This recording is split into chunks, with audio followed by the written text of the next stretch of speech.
In the words of Dr. King, I have a dream. Yes, I have a dream. And within my dream, there are numerous scenes, each unique and composed of 1,000 beautiful things. Now, one of the first things that I found to be peculiar about this dream is that it first streamed in black and white. And then in a flash of light, it began bursting into what I would describe as technicolor. I saw a vivid vision of every sister, every brother of every color, filled with the intention of simply helping others to never suffer. It's as if we had developed this insatiable occupational appetite or hunger for service, and now helping others have become our bread and butter. And once Spirit fed us supper, I saw women and men begin working together to restore the divine feminine in men again.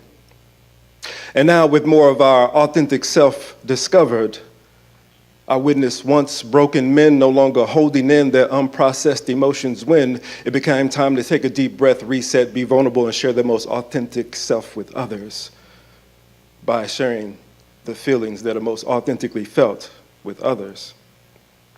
And finally, being inspired so much, I woke up with my hopes up, and when I spoke up and allowed myself to get more intimate and close up, I began to truly see you and my own self and others. That is, I began to see through this concept called other. My sisters, my brothers, I have a dream.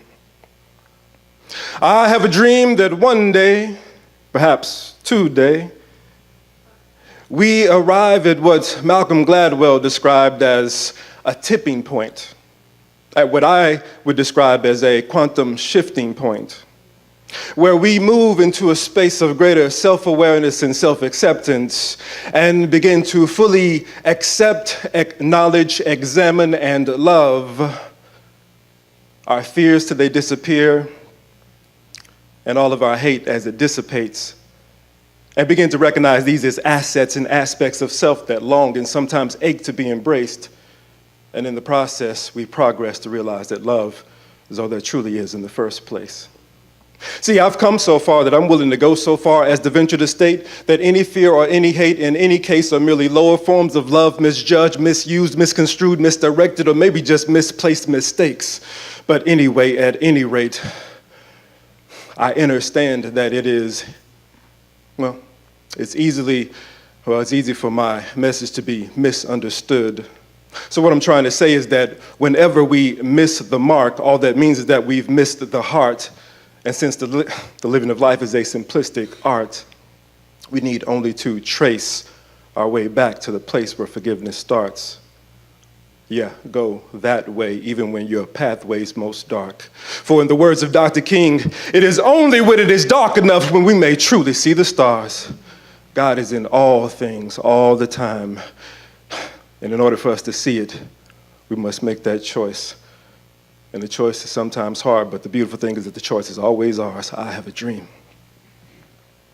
I have a dream that as a team of multidimensional spiritual beings, we soon reach critical mass.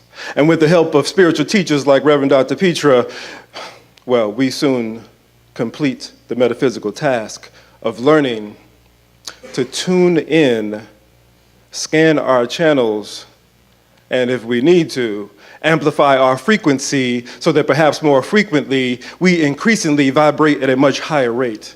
So when you or I are faced with negativity, we choose quite simply to first give empathy and then reply with more love.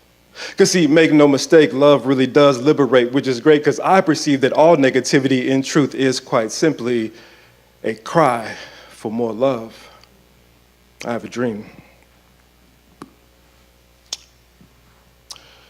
I have a dream, and this is not to be confused with the American dream.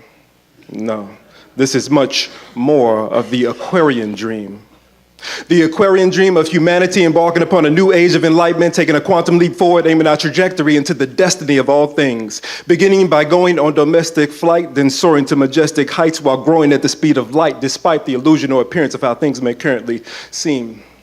See, I tend to believe that growing through all this stuff only enables us to eventually wake up, raise up, reach up, pick our feet up as we begin to take that aforementioned quantum leap up onto the highest peak of planetary peace. But first, by taking a brief moment of time to still our outer mind, focus all our attention inside, then allow that ever-present vibe of inner peace and well-being to arise. Then if we so choose, we can deliberately decide to ascend to the summit of total global oneness, never to ever plummet, together forever, conscious of the fact that we are all partners in this co-creative coalition of healers, builders, leaders, teachers, composers, and holders of this ever-evolving vision of the limitless infinite possibilities that humanity is to accomplish.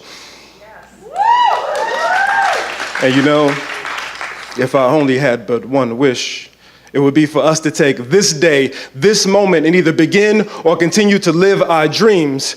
I have a dream, you have a dream, we all have a dream, because in a sense, this life is but a dream. And as I go, I'd like to share one, maybe two more things. And that would be, first, I urge us all to just imagine and begin to see life through the eyes of our inner mystic, which has the ability to see eons beyond what most would consider to be realistic. And what is first and foremost on my dream, desire, and wish list is that we all become aware of and live our heart's desires to the moment our heart expires. And have faith, for as the master teachers taught us, we can walk on water. But first, we must walk through fire. The sequence of rhymes that I invent are laced and lined with the intent to inspire us to fly higher. I have a dream. Thank you.